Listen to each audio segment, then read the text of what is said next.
जो विद्यादि सागर सुधी गुरु हैं हितैषी, शुद्धात्म में निरत नित्य हितोपदेशी।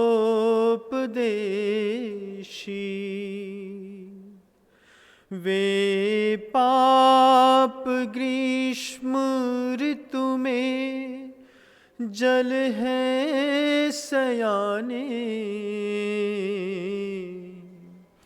पूजूं उन्हें सतत केवल ज्ञान पाने,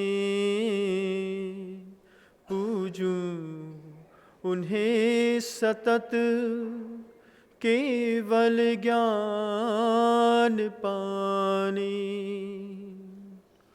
अहिंसा परमो धर्म की परम पूज्य आचार्य भगवंत गुरुदेव श्री विद्यासागर जी मुनिराज की, पंच कल्याणक प्रतिष्ठा महामहोत्सव की, समस्त मुनि संघ की, 1008 श्री पार्श्वनाथ जी भगवान की।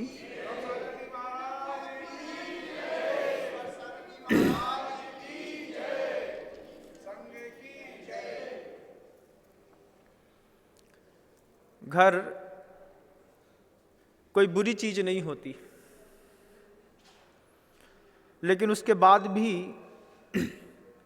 सारी सुविधा होने के बाद भी घर में बुरा लगता है। चीज बुरी नहीं है, स्थान बुरा नहीं है, उसके बाद भी बुरा लगता है घर में, तो जीव वहां से उठता है, उठ करके साधु के सामने आकर के बैठ जाता है। साधु के सामने आकर के बैठ जाता है क्योंकि उसको अपने उत्थान की लालसा होती है, और साधु से पूछता है, बोलता है, निवेदन करता है, कुछ बोलिए, नहीं बोलेंगे तो जिंदगी डैमेज हो जाएगी। क्योंकि घर के अंदर बैठ करके आप जिन चीज़ों के बीच में जीवन जीते हैं, उन चीज़ों की बहुत ज़्यादा लंबी उम्र नहीं है। थोड़े दिन बाद हर चीज़ से एक चिढ़ पैदा हो जाती है। घर में कोई भी चीज़ देखिएगा, इतना अच्छा मकान बनाया, बुरा लगने लगा, फ्रिज खरीदा, बुरा लगने लगा, मिक्सी खरीदी, बुरी लगने लगी। इच्छा होती है गलत ले आए थे, नहीं बदल देते हैं, चिढ़ हो जाती है। उत्थान की लालसा मनुष्य के अंदर नहीं होती तो कभी साधु का संवाद नहीं सुनता। यहाँ पर लोग इसलिए नहीं बैठते हैं, या यूट्यूब पर लोग इसलिए नहीं सुनते हैं कि मैं अच्छा बोलता हूँ। लोग इसलिए सुनते हैं कि कुछ सुनने से कुछ ऐसा मिलेगा जिससे हमारे जीवन में कुछ और विकास, कुछ और आंखों का चश्मा हटेगा। गुरुदेव ने एक बार बहुत अच्छी बात कही थी, आंखों का चश्मा पढ़ने में सुविधा प्रदान करता है, लेकिन वही चश्मा अगर दिमाग और दिल में लग जाए तो पढ़ने नहीं देता। आंख के चश्मे से तो आप पढ़ सकते हैं, लेकिन अगर दिमाग में कोई चश्मा लगा लिया है आपने, दिल में कोई चश्मा लगा लिया है, तो आप पढ़ नहीं पाते, आपको दिखाई देना बंद हो जाता है। उस वक्त आपको जरूरत पड़ती है एक ऐसे गुरु की, जो गुरु आपको आपके घर के अंदर रह करके भी उत्थान के रास्ते खोल सके। एक परिवार है, बार बार वो परिवार के लोगों का चिंतन मेरे दिमाग में आता है। पिता राजा हैं, नाम है श्रेणिक, माँ है चेलना, पुत्र है कुणिक। घर के अंदर भी देखिएगा, पति पत्नी दोनों मिलकर के पहले बहुत सारी उम्मीदें लगते हैं, खूब प्रार्थना करते हैं, हमारा तुम्हारा सब कुछ अच्छा है, जीवन में एक संतान होनी चाहिए। संतान आ जाती है, आने के बाद गर्भस्थ शिशु का पालन भी अच्छे से कर लेते हैं। हाथ में आने के बाद, नजरों में आने के बाद, जब धीरे धीरे संतान जब बड़ी होती है, सबसे बड़ा फैक्शन पड़ता है तो पिता और लड़के के बीच में पड़ता है। पिता पुत्र में मैक्सिमम टाइम फैक्शन रहता है, और महिला की सबसे ज़्यादा ऊर्जा लड़के और पिताजी के संबंधों को ठीक करने में लगी रहती है। बहुत सारे ऐसे घर हैं जहां पर माँ अगर मीडिएटर ना हो तो पिता पुत्र में हाथापाई हो जाए, लेकिन माँ मीडिएटर रहती है। माँ बार बार बच्चे को समझाती है, चिंता नहीं करो, हम पापा से बात करें। होता है कि नहीं? घर के अंदर होता है।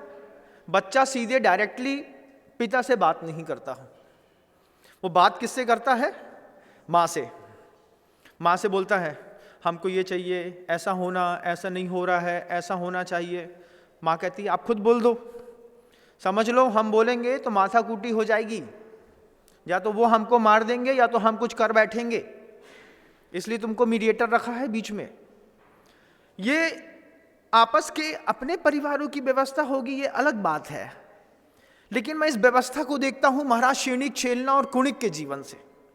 उनके जीवन से अपने जीवन को कोरिलेट करके देखिएगा कि उनकी परिस्थितियों में, उनके जीवन में जो घटनाएं घटी थी, क्या आज घट रही हैं कि नहीं घट रही। आपको दिखेगा कि आज भी होता है। हमारी आदत रहती है, समझदार व्यक्ति जो होता है वो भविष्य में इन्वेस्टमेंट करता है। जो थोड़े कम समझदार होते हैं वो प्रेजेंट को देखते हैं, और जो महामूर्ख होते हैं वो सिर्फ अतीत से चिपकना और जकड़ना जानते हैं। आप लोग खुद सोचिएगा कि आपको आपका भविष्य दिखाई देता है कि अपना अतीत दिखाई देता है? आपको क्या दिखाई देता है? महाराज हमें अपनो सवारने तो भविष्य है, लेकिन दिखाई क्या देता है? क्या भविष्य दिखता है? भविष्य नहीं दिखता महाराज। तो क्या वर्तमान दिखता है? वर्तमान भी नहीं दिखता महाराज।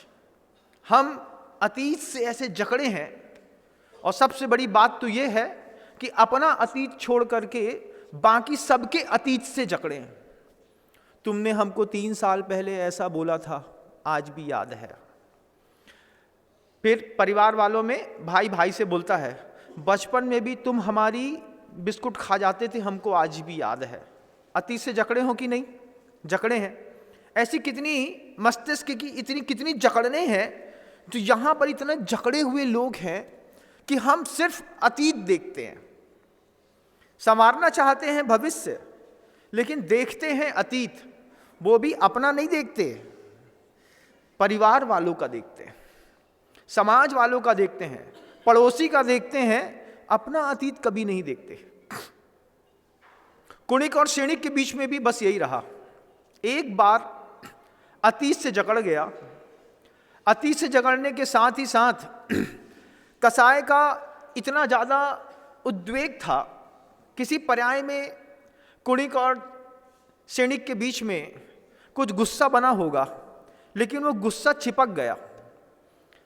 गुरुदेव के शब्द हैं, क्रोध कसाय ऐसी होती है, मौत के बाद भी क्रोध मिटता नहीं है। बैर के साथ भी यही सूत्र है कि तुम जल जाओगे लेकिन बैर नहीं जलेगा। अगली पर्याय में भी वो किसी ना किसी रूप में तुम्हारे सामने आकर के खड़ा हो जाएगा। कॉस्ट्यूम चेंज हो जाते हैं, शरीर चेंज हो जाता है, लेकिन आदमी को कई बार देखिएगा, देखते साथ ही किसी के साथ प्रेम उमड़ता है और किसी के साथ क्रोध। किसी के चेहरे को देख करके लगता है कि ये मेरी माँ के जैसी है, और किसी को जाके देख के लगता है कि कितना अहंकारी व्यक्ति है। उसके पीछे वो व्यक्ति नहीं रहता, उस व्यक्ति के साथ तुम्हारा पूर्व जन्म का कोई रिलेशन है।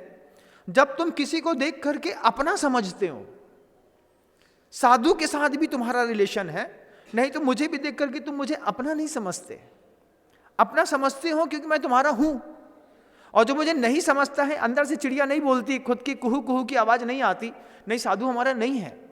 तुम्हारा हमारा पहले का कोई रिलेशन नहीं है, कोई बात नहीं, अपन इस जन्म में रिलेशन बनाते हैं, अगले जन्म में काम आएंगे। यानी कहानी शतानी मित्राणी कर्तव्यानी, एक नीति आती है, कैसा भी हो, किसी भी तरीके से, यानी कहानी जैसे भी हो, शतानी मित्राणी कर्तव्यानी, कम से कम अपनी जिंदगी में 100 दोस्त पैदा करो, 100 मित्र पैदा करो, क्योंकि मित्र अगले जन्म में भी काम आते हैं। इतिहास को उठा करके देखिएगा, पौराणिक ग्रंथों में इस भाव में दोनों ने साधना की और संबोधन लेके गए कि अगर मैं भटक जाऊं तो अगली पर्याय में तुम मुझे संभाल लेना। यानी कहानी शतानी मित्राणी कर्तव्यानी, करना चाहिए, बनाना चाहिए। अपने जीवन में मित्रों की संख्या देखिएगा, 5-7 भी मिल जाएं तो बहुत बड़ी बात है। और उसके बाद फिर मैं एक और बड़ी बात भी कहता हूं कि 100 लोगों की बुराई पे 2 लोगों का प्यार भारी होता है। अगर 2 भी ऐसा मित्र मिल जाए जिनके साथ जिंदगी अच्छे से जी जा सकती है, फिर 100 लोगों की नफरत उस 2 के प्रेम के ऊपर, नफरत के ऊपर प्रेम भारी पड़ जाता है, नफरत फीकी पड़ जाती है। कुणिक और क्षणिक के बीच में पूर्व पर्याय का कोई अनुबंध था, मरने के बाद भी अनुबंध नहीं टूटा। गर्भ में आया, गर्भ में आने के साथ ही चेलना के अंदर भाव होता था कि क्षणिक की छाती फाड़ करके रक्तपान कर लूं, उसका रक्त पी जाऊं। चेलना सोचती, कभी जीवन में खून नहीं देखा, पेट में आने के कारण खून पीने का भाव होता है। भाव बदल दिया, शक्ति थी उस व्यक्ति के पास, ठीक थी, जैसे तैसे बाहर आए, बड़े हुए। लेकिन बड़े होने के बाद पिता पुत्र में चिड़चिड़ चिड़चिड़ चिड़चिड़ चिड़चिड़ फुल टाइम मची रही। आपके घर के अंदर भी देखिएगा कितनी ज्यादा पिता पुत्र के बीच में इतना ज्यादा विसंवाद कई बार घरों में बढ़ जाता है कि माँ अपना माथा पकड़ लेती है। कैसा करें, क्या करें, पति को छोड़ नहीं सकते, पुत्र को तोड़ नहीं सकते, कहां जाएं। सबसे बड़ी परिस्थितियां खराब होती हैं तो स्त्रियों की, वो इधर भी संभालती हैं, इधर भी संभालती हैं। चेलना ने वही किया। पिता बहुत कुछ करता है, उसके बावजूद पिता की स्मृतियां, चूंकि पूर्व का कुछ ऐसा ऋणानुबंध है, अतीत का हम सिर्फ अतीत का गंदा ही देखने के आदी हैं। अतीत की बुराइयां इतनी याद रहती हैं, अतीत की एक भी अच्छाइयां याद नहीं रहती। मेरे खुद के जीवन का भी निजी अनुभव है। एक साधु मुझे बहुत स्नेह देते थे, बहुत भैयावती सेवा करते थे। एक बार कुछ बुरा बोल दिया तो बुरा लग गया, बात ही नहीं करी बहुत दिनों तक। फिर जब ये बात समझ में आई, 1000 अच्छाई के ऊपर एक बुराई कितनी स्मृति में, चिन्ह में यहां पर बैठ जाती है। हमको हमारी स्मृति पटल पर लोगों की बुराइयां याद हैं कि अच्छाइयां याद हैं? कितनी अच्छाई याद है? अच्छा बताओ। आप पति पत्नी के संबंध भी होंगे, आप लोग घर में 20 साल 25 साल 30 साल हो गए रहते रहते, अपनी पत्नी की 1000 बुराई बता दोगे। अगर बोले कि अपनी पत्नी की 5 अच्छाई लिख के बताओ तो बड़ा मुश्किल जाएगा। पत्नी से कह दें कि पति की 5 अच्छाई लिख के बताओ, इतना मुश्किल जाएगा। बोले बुराई पूछो महाराज, गुटखा जे खाएं, रात में जे खाएं, सुबह लेट जे उठें, गाली गलौज जे करें, कपड़ा जे न बदलें, कसाय जे करें, बुराई जे करें, घर को मचा के जे रखें। इनकी ने पूरा घर सत्यानाश करके इधर दो। क्या हो गया? बुराई पूछवा लो, 1000 बता देंगे। अच्छाई, कछु अच्छाई नहीं है महाराज, हम देख रहे हैं, हम झेल रहे हैं, हमसे पूछो कैसे गुजर रही, कोई और से कह नहीं सके। तुम्हारे बिना सरे ना और साथ में रहे तो कटे ना, दोनों बातें हैं। फिर क्या करत हो भाई? कछु नहीं महाराज, रोटी खिलाते हैं हम तो भग जात मंदिर, उतई बैठे रहे 51 माला को नियम ले लो हमने, उतई बैठे बैठे 51 माला पे घर की कसाय से, प्रपंच से तो बचे। क्या है ये? ऐसा बोलते हैं कि नहीं? बोलते हैं। आचार्यों ने कहा कि अगर अपने परिवार की इस तरीके की स्थिति को सुधारना है, सबसे पहले अपने संबोधनों को सुधारना होगा। और गुरुदेव ने उदाहरण दिया उसके लिए कि सिंह की पर्याय में जब भगवान महावीर स्वामी का जीव हिरण फाड़ रहा था, रिद्धिधारी मुनिराज ऊपर से नीचे उतरे, उतर करके सिंह के सामने खड़े के होकर के बोलते हैं, हे तीर्थराज, आप तो आने वाले समय में तीर्थराज हैं, ये क्या कर रहे हैं? एक संबोधन ने शेर की जिंदगी पलट दी और एक संबोधन ने आपके घर के अंदर बच्चे पिता पुत्र के बीच में पूरी जिंदगी पलट दी। संबोधन हमारे घर के अंदर का क्या था? कहाँ की नालायक पैदा हो गई है, जो गधा है, जो सुअर है, जो ऐसो है, इन्हें पूरी जिंदगी बर्बाद कर दी, पूरे पैसा लुटा के रख दे, एक नंबर को चोर है।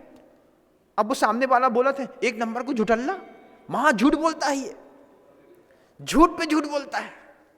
ऐसे हाथ करके तुमने बोल दिए, 1000 झूठ बता दे इनके हम, तुमने बोल दिए। तुमने बार बार लोगों से बोला ये झूठ बोलता है, ये चोर है, ये घुमाता है, तुमने झूठ बोल दिया बार बार, ये सुअर है, ये गधा है, तुम बोल दिए। तुम्हारे मुंह से क्रोध के आवेश में निकल गया। तुमने सोचा, सामने वाले ने सुना, तो वो स्थिर होकर के सोचता है, वो बोलता है, अब तुमने कही दिए कि हम सुअर हैं, तब हम सुअर ही बन के दिखा देते। संबोधन का खेल है। अगर आपने अपने घर के अंदर संबोधन सही रखा होता तो आपके बच्चे जिस तरीके की हरकत कर रहे हैं इस तरीके की हरकत नहीं करते। लेकिन आपने वक्त के रहते ना उसके संबोधन की दिशा बदली।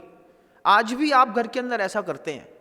आज भी बच्चे को कई बार माता पिता गाली देकर के बुला लेते हैं, अपशब्द कह देते हैं, सबके सामने चिल्ला देते हैं। तो उसका भी स्वाभिमान है, वो भी जीव है, उसकी भी मान कसाय है। तुमने सारे रिश्तेदारों के बीच में चला करके किसी को टॉर्चर किया है, जब वो टॉर्चर करेगा तो सहन नहीं होगा। आपने अगर अच्छा संबोधन दिया होता घर के अंदर, घर को संवारने का बहुत बड़ा सूत्र है, संबोधन को व्यवस्थित करिए। हम घर के अंदर, आप खुद देखो ना कि आपके पिता ने आपको कितनी बार नहीं बोला, हमारे लड़का ने हमारी जिंदगी बर्बाद कर दी। बोलते हैं कि नहीं? बोलो ना, बोलते हैं। जब कसाय में आता है तो बोल देते हैं। अंतिम, जब आपके घर के अंदर कितना भी आप अच्छे स्वस्थ व्यक्ति क्यों ना हो, जब तक प्रतिकूलताएं नहीं आती तब तक तो आप बड़ी अच्छी बात करते हैं। महाराज हमारे घर का माहौल अच्छा है, पत्नी अच्छी है, धर्म ध्यान अच्छा चल रहा है, दान अच्छा देते हैं, ऐसा अच्छा कर लेते हैं, वैसा अच्छा कर लेते हैं। लेकिन जब प्रतिकूलताएं आती हैं तो अंतिम दांव किसका खेलते हैं बताइएगा? जब आपके घर के अंदर प्रतिकूलताएं चरम पर होती हैं, आप अंतिम दांव उन्हीं चीजों को खेलते हैं जिन शासन ने मना किया। आपने 4 घंटे तक क्षमा करी, आपने देखा क्षमा का कोई रिजल्ट नहीं निकल रहा। फिर आपने एक बार क्रोध किया, अंतिम दांव काय का खेला? क्रोध का। एक बार क्रोध का दांव खेला और बिल्कुल शांति छा गई। लेकिन इन्हीं चीजों से हम में और भगवान में, हम में और महापुरुषों में अंतर पड़ जाता है। भगवान महावीर स्वामी हो या पार्श्वनाथ, अंतिम दांव इन्होंने क्षमा का खेला। आप देखिएगा, जब पार्श्वनाथ स्वामी के ऊपर उपसर्ग हो रहा था, वज्रवसम नाराज सेनन के साथ इतनी शक्ति और तीर्थंकर होने के कारण इतनी क्षमता थी, अगर सही ढंग से नाक के एक छेद से भी फूंकते तो बहुत दूर गिरता कमठ। एक छेद से मात्र फूंकना था बस। नेमिनाथ तो श्री कृष्ण जी का वो देखिएगा कि उन्होंने मुंह से बजाया था, उन्हें नाक से बजा दिया। तब उनको लगा कि ये तो ज़्यादा बात हो गई। तीर्थंकर की शक्ति होने के बावजूद अंतिम समय तक बड़े और समृद्ध संपन्न लोग क्षमा का लास्ट दांव भी खेला। पार्श्वनाथ भगवान ने, यहाँ महावीर स्वामी ने क्षमा का। हम घर के अंदर अंतिम दांव खेलते हैं क्रोध का, उन्होंने दांव खेला दया का, हमने दांव खेला हॉकी का। उठाई हाँकी, मारी 4 खींच के। बोले क्या हुआ? समझा रहे थे महाराज, माने ही नहीं। अब हम जिनके भक्त हैं, हम जिनके अनुयायी हैं, हम दिन में एक बार चिंतन करें कि हमारे प्रभु होते इस जगह पर तो कौन सा दांव खेलते। और आपके साथ तो खासियत है, आपके साथ तो ये अच्छी बात है कि आपको आपके स्वजन ही परेशान करते हैं, दुर्जन परेशान नहीं करते। पार्श्वनाथ भगवान को तो दुर्जन ने परेशान किया। आप तो अपने परिवार वालों से परेशान है ना, पिता पुत्र से परेशान है बहुत ज़्यादा। महाराज घर में रहना नहीं, मुझे हॉस्टल में डाल दो, 5,000 रुपये महीने में ज़िंदगी जी लेंगे, लेकिन पिता के साथ बापू स्वास्थ्य के लिए हानिकारक हो गया। और ऐसे ऐसे डायलॉग्स मिल गए तो और हम सीख गए। आचार्य बार बार इस बात को कह रहे हैं कि घर के अंदर का अगर माता पिता संबोधन मात्र सुधार ले, एक भी संतान नहीं भटकेगी। लेकिन हमारे संबोधन बिगड़े हुए हैं। अपने अपने जीवन में इस बात को बड़ी गहराई से अंदर तक लेकर के जाइएगा। मैं हर बार वो बात कहता हूं कि धार्मिक बनने से पहले अपने ही घर के अंदर व्यवहारिक भी बनने की कोशिश करिए। एक कारिका आती है, पूज्य मुनि श्री समय सागर जी महाराज श्री हम लोगों को शुरुआत में सिखाते थे ये बात। जब हम लोग की दीक्षा हुई थी 2005 में, महाराज श्री बार बार सिखाते थे, सच्चे देव सच्चे शास्त्र सच्चे गुरु हैं। सच्चे देव सच्चे शास्त्र सच्चे गुरु पर श्रद्धान भी है, उसके बाद भी सम्यक दर्शन नहीं हो रहा। वीतरागी भगवान को मान रहे हैं, वीतरागी साधु को मान रहे हैं, वीतरागी ग्रंथ को अंदर से मान रहे हैं। उसके बाद भी कई जीव हैं जिनको सम्यक दर्शन की प्राप्ति नहीं होती।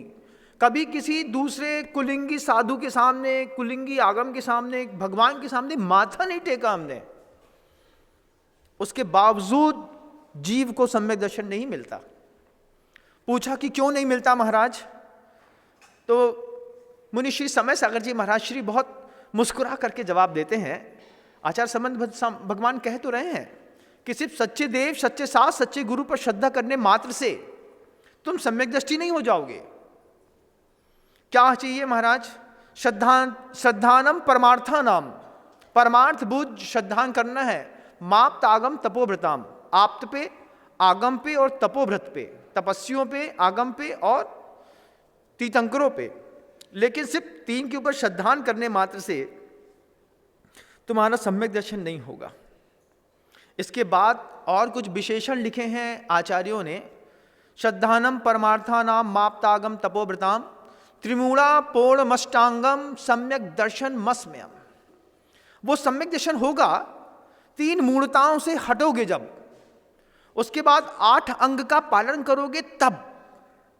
अपूर्ण अष्टांगम, 8 अंगों का सम्यक दर्शन के जो 8 अंग है, निशंकित, निकांक्षित, निर्विचिकित्सा, अमूढ़ दृष्टि, उपगूहन, स्थितिकरण, वात्सल और प्रभावना, ये 8 अंगों को भी स्वीकार करना है। 3 मूर्ताओं से रहित अपनी जीवन शैली बनानी है। उसके बाद देवशास्त्र गुरु पे श्रद्धान करने पर के बाद सम्यक दर्शन होगा। ये बात बड़े महाराज श्री समय सागर जी महाराज श्री सिखाते थे कि देखो सम्यक दर्शन सिर्फ देवशास्त्र गुरु को मारने मत से नहीं हो रहा, 8 अंगों का पालन भी, और उसके बाद 3 मूर्ताओं में, देव मूर्ता, गुरु मूर्ता और आगम पाखंडी मूर्ता, इन तीनों मूर्ताओं से भी अलग होकर के, मूर्ता का मतलब अज्ञान, जैसे वो अज्ञान की श्रेणिक को कुणिक जो है अपना शत्रु मान रहा है। इसके बाद इसकी व्याख्याएं बदली। पूज्य मुनि श्री प्रशस्त सागर जी महाराज, प्रशस्त सागर जी महाराज कहते हैं कि देखो बड़े महाराज जी ने सिखाया श्रद्धानम परमार्थानाम माप्तागम तपोव्रताम त्रिमूला पूर्णमष्टांगम सम्यक दर्शन मस्म्यम। अब इसमें जिंदगी का कमाल देखो, जादू क्या है कि जहां पर श्रद्धानम परमार्थानाम लिखा गया है, परमार्थ भूत देवशास्त्र गुरु, इन देवशास्त्र गुरु को हटा करके माता पिता और परिवार रख दो, जादू हो गया। श्रद्धान करना है किस पे? अपनी मां पे, अपने पिता पे और अपने परिवार पे। महाराज उससे क्या होगा? जीवन में इतनी खुशियां आएंगी कि देखते रह जाओगे। जब संसार छोड़ना हो तब भगवान की बात करना, लेकिन अगर संसार में रहना हो तो श्रद्धानम परमार्था नाम की जगह, माप्तागम तपोव्रताम की जगह है माता पिता और परिवार लगा के देखना कि अपने परिवार में श्रद्धा करता हूं, अपनी मां पे श्रद्धा करता हूं, अपने पिता के शब्दों पे श्रद्धा करता हूं। मेरे पिता कैसे हैं तो मेरे लिए परमार्थ भूत हैं, मेरा परिवार भी मेरे लिए परमार्थ भूत है, मेरी मां भी मेरे लिए परमार्थ भूत है। ये मेरा भला चाहते हैं, बुरा नहीं चाहते। फिर ये मेरा माता, मेरे पिता और मेरे जो परिवार के लोग हैं ये मेरे लिए कैसे हैं। ये शब्द और उठाओगे तो जैसे वहां पे कहते हैं त्रिमूला पूर्णमष्टांगम, 8 अंग का पालन घर के अंदर भी, माता पिता और परिवार के साथ भी, निशंकित। मां ने कहा है शंका नहीं होती, नहीं करूंगा शंका, मेरी मां ने बोला है, पापा ने बोला है, हमारे कोई विचार करने की बात ही नहीं है, पिताजी ने कह दिया है, परिवार के लोगों ने कह दिया है, विचार करने की बात नहीं है। निशंकित हूं मैं अपने माता पिता और परिवार से, निकांक्षित, मैं कांक्षा भी नहीं करूंगा। निशंके, निकंखी, निर्विचिकित्सा, परिवार के लोगों से घृणा भी नहीं करूंगा। परिवार के लोगों को देख करके चिढ़ होती हो, चेहरा देख करके ही कई लोगों के रास्ते बदल जाते हैं। जे वाली सीढ़ी से उतर रहे तो हम जे वाली सीढ़ी से निकल जा रहे हैं, हमें नहीं जाने इनके सामने से। घर के अंदर होता है, देख लियो, उनके खटपट चौंका की शुरू हो गई। अब 13 फुट के मकान में 7 फुट के बीच में दीवार खींच दी, अब एक खिड़की खोल ली चिरैया जैसी, अब उनमें से देख रही ए बाई उनके घर तो बन गओ, हम नहीं निकल रहे उधर से। कितने लफड़े हैं घर के अंदर के, हैं कि नहीं? होते तो हैं। हाँ करो ना, ऐसा सिर हिलाओ, कितना अच्छा लगता है हमको। हाँ होता है ऐसा, ऐसी तो होता है। परिवार है बंधुओं, सबके घर में ऐसा होता है। कोई अछूता नहीं संसार में, 800 करोड़ की जनता में सबके दिल में वही आग लगी है जो आपके घर में लगी है, और जो हम बोल रहे हैं वही आग है और कोई आग ही नहीं है। इसी से बच गए तब जाकर के धर्म होता है। तो क्या होता है, ये कमाल होता है कि हम घर के अंदर माता पिता और परिवार के लोगों पे शंका, माता पिता और परिवार के लोगों से बहुत कुछ हड़पने की इच्छा। जैसे बहू ने अब सास के पीछे पड़ी है, कैसी पड़ी है, जे अपनी बिटिया को तो 8 तोला दे दो, हमारे नाने जे टूटी भाई 2 छुड़ियाँ दई, हम सेवा तो कर रहे हैं 1.5 साल से, लेकिन जे मरे के बाद अगर हमें 15 तोला सोना न दे गई तो हम इनकी उठन न दे हैं मिट्टी, और तेरे ही तो देखे लइए उड़दा की दाल और ठरूला के अलावा कुछ खिलाओ सो हमारा नाम नहीं। और उसके बाद अगर मान लो मरत मरत दादी ने दे दी, बेटा तुमने हमारी बड़ी सेवा करी, जे 20 तोला सोना रखे थे और एक हीरा रखो तो तुम्हारे बाबू दे गए थे, वो हीरा भी रख लो, फिर तो जलेबी भी बने तेरे ही में और शुद्ध घी की बने पूरी की पूरी। हमारी दादी चली गई, खूब दे के गई, और नहीं दे के गई तो महाराज के पास आके, महाराज हमने 8 साल मेहनत करी, का मिलो हमें। बात तो सही है, ये चीज क्या है? देखो गृहस्थी ऐसे चल रही है, लेकिन बोलते हैं आचार्य की ऐसी चलानी नहीं है कि परिवार में माता पिता और परिवार के प्रति निकांक्षित भाव के साथ इन्होंने मेरे पति को संभाला था, आज मैं इनको संभाल करके अपने पति को ऋण मुक्त करती हूँ। ये भाव के साथ बाल वृद्ध व्यक्ति की सेवा करने पर अगली पर्याय में जब वो तुम्हारी सेवा करेगा तो तुमको लगेगा कि हाँ जिंदगी बहुत सहज हो गई। आज जिस गाय का दूध पीते हो, इसके पहले हो सकता है उस गाय की तुमने बहुत सेवा की हो, बहुत संभाला हो, अब वो उसका भी ऋण चुकाना था तो वो देती है बेहिसाब, तुम्हारे घर के अंदर चाय आती है, दूध आता है, बच्चों का पोषण होता है। हमारे परिवार की स्थिति है, हम अपने परिवार के लोगों के बीच पे शंका करते हैं। हम परिवार के लोगों से बहुत कुछ ऐसा चाहते हैं जो हमारे बिल्कुल इलीगल डिमांड है, जरूरत ही नहीं थी, लेकिन फिर भी हमारे मन ने इच्छा पैदा कर दी कि दादी के हाथ में 4 चूड़ियां हैं, बे बड़े बड़े झूमर का झुमका है, और एक चैन पड़ी है जे बिल्कुल टपकवे वाली है, अगर हमें नहीं दी तो हम बता हैं। पूरा उपयोग उसमें रहता है, यही तो लोभ है संसार का। ऐसा होता है, लेकिन निशंकित निकांक्षित निर्विचिकित्सा। हमारे घर के दादाजी हैं, पिताजी हैं, पापा हैं, माँ हैं, दादी हैं। हमने देखा एक बार किसी ने कहा महाराज दादी माँ लेटी रहती हैं, गुस्सा कब आती है तैयार होके निकले और इनको सौंच हो जाती है। कितनी बार इनने ऐसा ही किया, कितनी बार इनने क्या किया, महाराज हम तैयार होके बच्चों के साथ एक दिन घूमने नहीं निकल पा रहे, क्यों? हम निकले और इनको सौंच हो जाती तो फिर पूरे कपड़े बदलो, इनको साफ करो, फिर जाओ। हमने उस शख्स से कहा और आपसे भी कहना चाहते हैं, जब आपको लगता है कि आपके दादा दादी या माँ परेशान करते हैं, एक बार बिना टाइम के सौंच जाके देखिएगा, होती है कि नहीं होती। 1000 कोशिश करके देखिएगा, लेकिन अपशिष्ट पदार्थ कभी बाहर नहीं निकलते। उसका एक नेचुरल कॉल होता है। उस टाइम पीरियड में अब उस सामने वाले व्यक्ति को नहीं पता, उसको क्या पता कि तुम घूमने जा रहे हो, एंजॉय करने के लिए जा रहे हो। उसके शरीर का गुणधर्म ऐसा हो गया है कि उसी वक्त वो कॉन्सिडेंस ऐसा होता है कि उसी वक्त आपका निकलना है, उसी वक्त तुमको दिक्कत हो गई, लेकिन आपके दिमाग में कितनी चिड़चिड़ मस्ती है। बोले महाराज हम निकल रहे थे, निकलत इनको उल्टी हो गई, अब इनकी उल्टी साफ करो। आप एक बार बिना टाइम के इस तरीके का नाटक करके दिखाओ ना, बिना टाइम पे आप यूरिन टॉयलेट इत्यादि करके दिखाओ, आपको लगेगा महाराज 1 घंटे भी मेहनत करेंगे तो नहीं होगी। उनको क्यों हो जाती है? उनके शरीर में उस तरीके की क्षमताएं बची नहीं है, लेकिन हमारी तीव्रतम कसाय है, तो हमको लगता है कि हमारे माता पिता, दादा दादी, बुजुर्ग लोग हमको इस तरीके से परेशान करते हैं। महाराज हमारी दादी जो है ना, बे सास हैं, बनत हैं, बनत अनत नहीं है।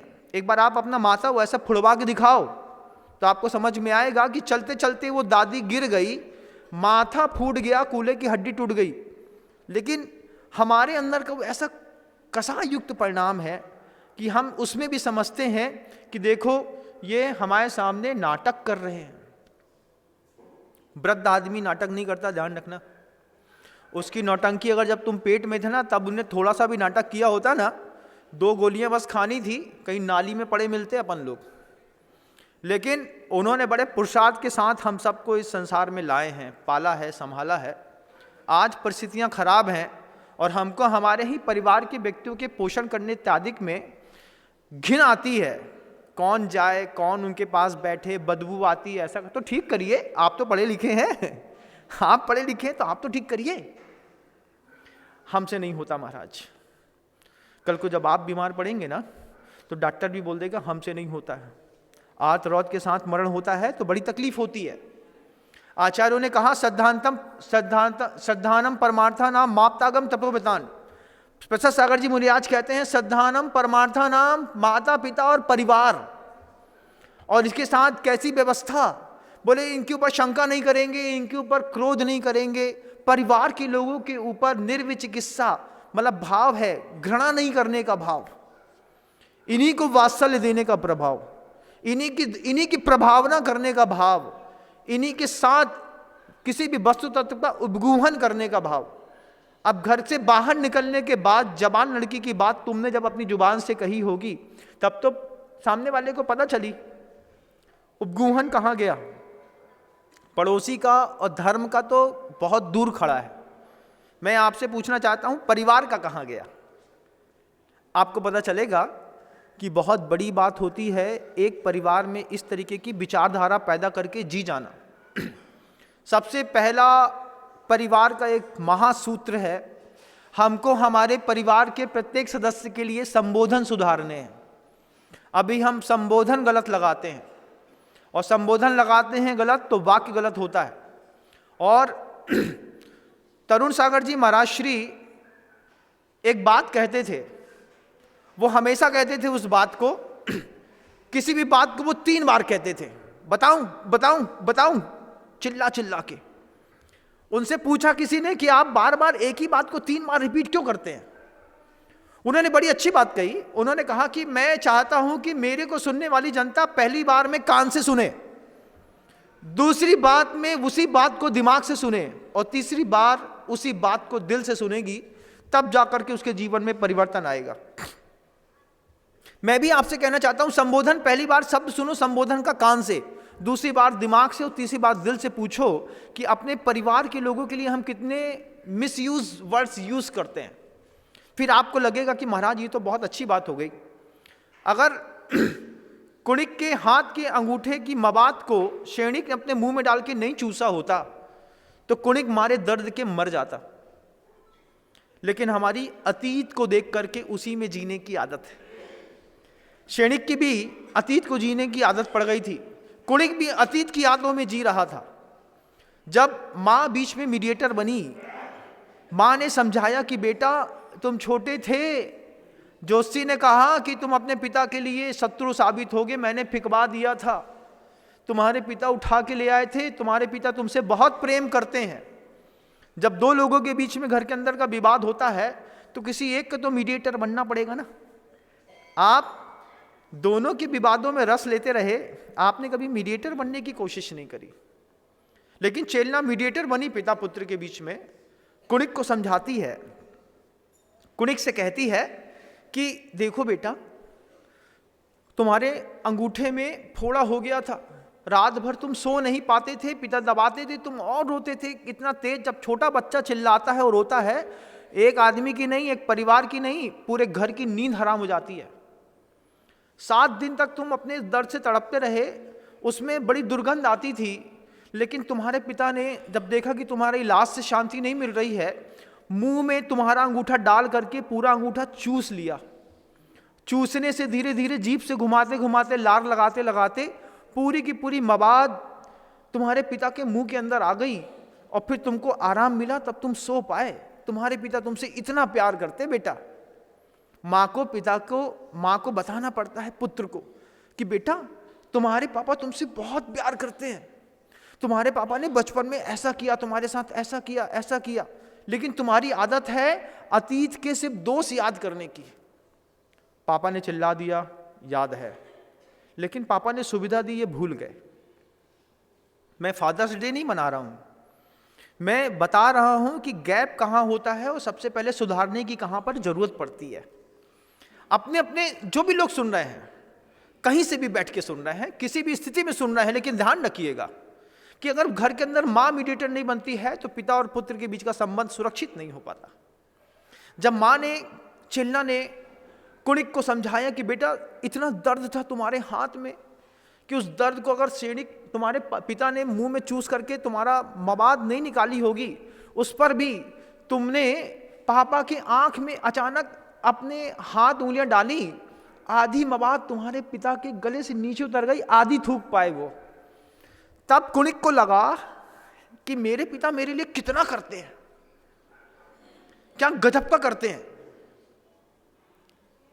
अब कुणिक इस बात को समझने के बाद वापिस महाराज शैणिक के पास उसी जेल खाने में जा रहा है जहां पर कुणिक रोज फटकार मारता था, 50 कोड़े रोज लगाता था, बच्चा होने के बावजूद पिता को जेल में बंद करके। माता को स्वतंत्रता थी, पिता को बांध दिया। आज भी बहुत सारे ऐसे बच्चे होंगे, पिताजी कुछ बोलते हैं, आओ आप भैया है का, घर में और कोई नहीं है, हम ये सब करें तुम आओ, ऐसे चिल्ला देते हैं। उस वक्त एक वृद्ध पिता के दिल में क्या गुजरती है क्या पता। 5 संतानें पैदा करी और 5 संतानें अपनी अपनी पत्नी, अपने अपने बच्चों के साथ न्यारे हो गए। पिता बेचारों, दादा दादी दोनों हैं, एक कमरा में पड़े हैं। अब उन्हें सब्जी के लिए पैसा चाहिए तो लोग सब्जी का पैसा तक नहीं देते। बेटा एक पौवा दूध चाहने हैं, 5 रुपया को बात है, 10 रुपया दे दो बेटा, हमारे पास नहीं है, बड़े से मांग लो। बड़े के पास चले गए, जिंदगी भर तो खिलाओ है, कब तक खाओ, जाओ ऊपर, ऐसा बोल दिया। बहू के पास गए, बहू से बोला कि बहू कल शाम से तुम्हारे दादा ने चाय नहीं पिया है, 5 रुपया दे दो बेटा, हमें चाय बनाने आए दादा के लाने। हमारे पास नहीं है पैसा। लड़के ने मांगी तो 100 रुपये कैडबरी का दे दिया। लेकिन कितनी तीज कसाई थी कि 5 की 5 संतानें अपने अपने परिवार में चली गई, अपना अपना घर डेवलप कर लिया, अपने अपने बच्चे पाल लिए, रोज 100 रुपए की कैडबरी बच्चे को खिला रहे हैं। 20 रुपए सब्जी का कई माता पिता को मिल नहीं रहा है। आंख देखा दृश्य है, इसलिए बोल रहा हूं, और बोल रहा हूं तो कहीं ना कहीं घटित हो रहा होगा। अपने अंतर्मन में देखिएगा कि अपने माता पिता की क्या स्थिति करके रखी। अपने सोने का गद्दा देखना एक बार, डेनलप कंपनी का 5,000 10,000 रुपए का, और एक बार ये देखना कि तुम्हारे पिता जिसने तुमको पाला है वो कैसे गद्दे में सोते हैं, ठंडी में उनके पास इनर है कि नहीं है, कपड़े धुले हैं कि नहीं है। तुमने जितनी बार बोला उतनी बार पिता ने, माँ ने तुम्हारी सफ़ेद शर्ट को धो धो करके दिया। सुबह बच्चे को साफ सुथरा कपड़ा पहनाओ, शाम तक आते आते जमादार टाइप का दिखाई देता है स्कूल से आते ही। साथ ही माता पिता, माँ पहले सबसे पहले बच्चे की ड्रेस धोती है, भैया ड्रेस सुखा दो, हमा मोड़ा है, सुबह से इको स्कूल जाने हैं, फिर वो उको बुरो लगे है। हर माँ करती है ये काम, लेकिन वृद्धावस्था में वो भावनाएं कहाँ चली जाती हैं पता नहीं चलता। वृद्ध माता पिता आज शेल्टर होम में भेज रहे हैं, वहां पर भेजने के बाद जहां पे वो वृद्धाश्रम में जाकर के वो वहां पे जिंदगी गुजार रहे हैं। हम नहीं संभाल सकते, हमको अपनी जिंदगी जीना है, ये कह करके आपने अपने माता पिता को, 5 पुत्र होने के बावजूद तुम्हारे पिता को नाड़े वाली चड्डी होती ना, वो पट्टे वाली चड्डी और बनियान पहन करके ठंडी में, दादाजी 80 साल के निकले हैं। कभी देखना बाजार सब्जी मंडी में जाना, सब्जी मंडी में देखना जब कोई वृद्ध सब्जी खरीदता हुआ मिल जाए विपरीत परिस्थितियों में, एक बार सोचना कि इनने संतानें भी पैदा करी होंगी, लेकिन इनकी संतानों से इनको इतना सुख भी नहीं मिला कि 80 की उम्र में ये चुपचाप घर के अंदर बैठ करके मनचाही सब्जी खा सके। सब्जी मंडी में देखिएगा ऐसे कई लोग मिलेंगे, दे दो बेटा। उन लोगों को देखना जो सब्जी मंडी में बैठ करके थोड़े थोड़े से, कहीं भिंडी, कहीं मिर्ची, कहीं नींबू, 90 साल की उम्र में कोई व्यक्ति मंदिर के बाहर बैठ करके नारियल बेच रहा है, इसलिए कि बच्चे लोग खाने पीने नहीं देते, बेटा नारियल नहीं बेचेंगे तो दादी भी जिंदा है, उठ नहीं पा रही है, उनको भी खिलाना है। श्रद्धानम परमार्थानाम माप्तागम तपोबताम, ये तो दूर की बात है बंधु। श्रद्धानम परमार्थानाम, माता पिता और परिवार, जिसके बीच में तुम्हारा जीवन है, जिसके कारण तुम्हारे चेहरे पे लाली है, तुम्हारे चेहरे पे कपड़ा है, वैभव है, संपत्ति है, उस वृद्धावस्था में हम इस सहयोग की भावना विश्व के कितने सारे लोग भूल गए। अपने आप को धर्मात्मा समझने से पहले एक बार सोचिएगा कि हम धर्मात्मा हैं कि नहीं है। क्या ऐसा घर के अंदर हो रहा है कि नहीं? पिताजी ने कहा बेटा हमें शाम को दलिया दे दियो, अब जोन बनो है सो खा लो। आप समझो, जब आपके पिता ने शाम के दलिया की डिमांड करी है, वो ये कह रहे हैं कि मेरे फिजिक में तुम्हारी रोटी, तुम्हारी सब्जी, तुम्हारी ये भारी चीजें पचाने की ताकत नहीं बची है बेटा, थोड़ा सा दलिया मिल जाता तो हम दूध के साथ खा लेते। आते सहयोग नहीं कर रही हैं तो मानसिकता सहयोग नहीं करती। उन्होंने थोड़ा सा डिमांड किया था, लेकिन उसके लिए भी हमने बाद में मना कर दिया, हमसे ना हुई है, कल बना दे हैं पापा जी। अरे जरूरत है अभी दे देते हैं, अभी वक्त है लीजिए, क्योंकि जब पर्याय छूट जाएगी तो क्या खाक दे पाएंगे कुछ? जब तक शरीर है तभी तक सुख है, दुख है, अनुभव है, राग द्वेष है, सब है। इसके बाद सिर्फ गुण और दोष है अगली पर्याय में, जो वहां पर जाकर के आपका फिर से नए जीवन में सहयोग प्रदान करते। निशंकित, निकांक्षित, निर्विचिकित्सा, अमूढ़ दृष्टि, उपगूहन, स्थितिकरण और प्रभावना। धार्मिक क्षेत्रों में जो हमने ये शब्दों को जोड़ के रखा है, इसको हम जब पारिवारिक क्षेत्र पे जोड़ते हैं, हमारी जिंदगी बहुत खूबसूरत हो जाती है, बहुत खूबसूरत।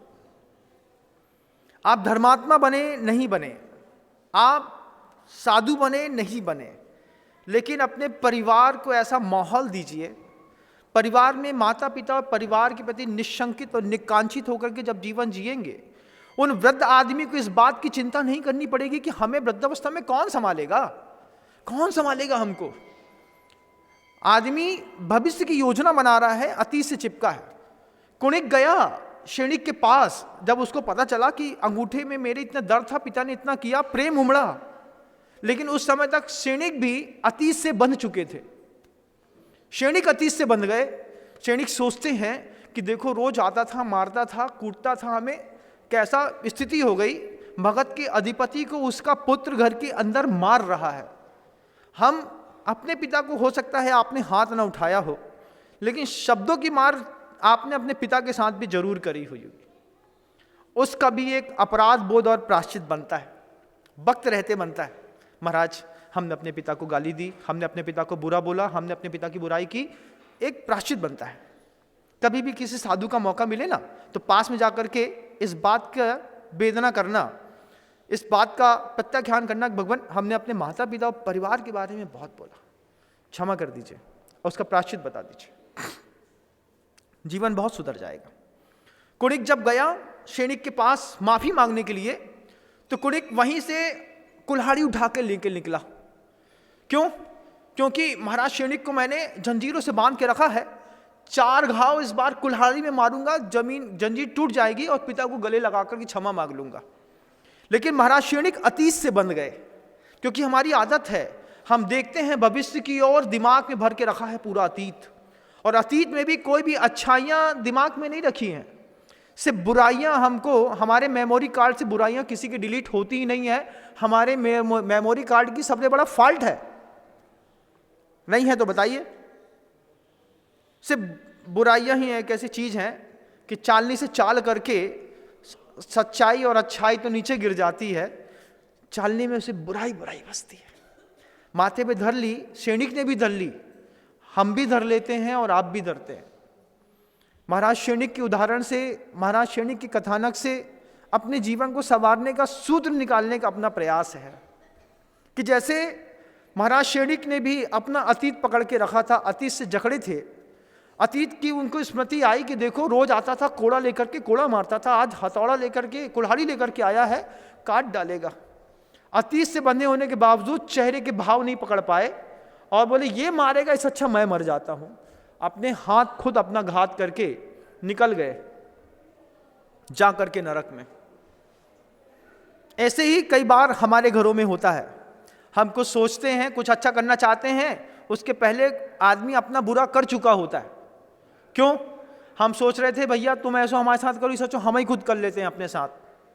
लेकिन अगर संबोधन व्यवस्थित रहता, स्थितिकरण, उपगूहन, वासल और प्रभावना घर के अंदर के परिवार के लोगों के बीच में मची होती, अच्छी बनाई होती आपने, तो आपको घर के छोड़ करके यहाँ उपदेश सुनने आने की जरूरत भी नहीं पड़ती।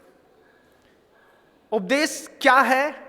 एक लालसा है महाराज, आप कुछ ऐसा बताइए जिससे मेरा उत्थान हो सके, मेरी भावनाओं को समझिए, मेरी भावनाओं को पढ़िए। मैं बार बार कहता हूं कि भगवान महावीर स्वामी ने, पार्श्वनाथ स्वामी ने भले अंतिम दांव क्षमा का खेला है, लेकिन संत होने के बावजूद कई लोग जिंदगी के 50 साल निकालने के बावजूद क्षमा का दांव नहीं खेल पाते। उसमें मैं भी शामिल हूं। मेरी भी जब कसाई भड़क जाती है ना बंधुओं, मैं भी खुद अनुभव करता हूं इस बात को। सबके सामने उस अपने अपराध को स्वीकार करने में शांति मिलती है। मैं भी उसमें शामिल हूं कि जब कभी भी अंतिम दांव खेलता हूं तो कई बार कसाई का खेल जाता हूं, बाद में रियलाइज होती है ये बात कि काश क्षमा का दांव खेला होता तो और खूबसूरत हो जाता। लेकिन किसी भी वेग में, पढ़े हो या अपढ़, सब एक है, बस दिमाग में वेग बस आ जाए। हमारे परिवार में जो आपने अपने परिवारों में माता पिता और परिवार के प्रति अगर ऐसा माहौल बना के रखा है, उसको बहुत संभालने की जरूरत है।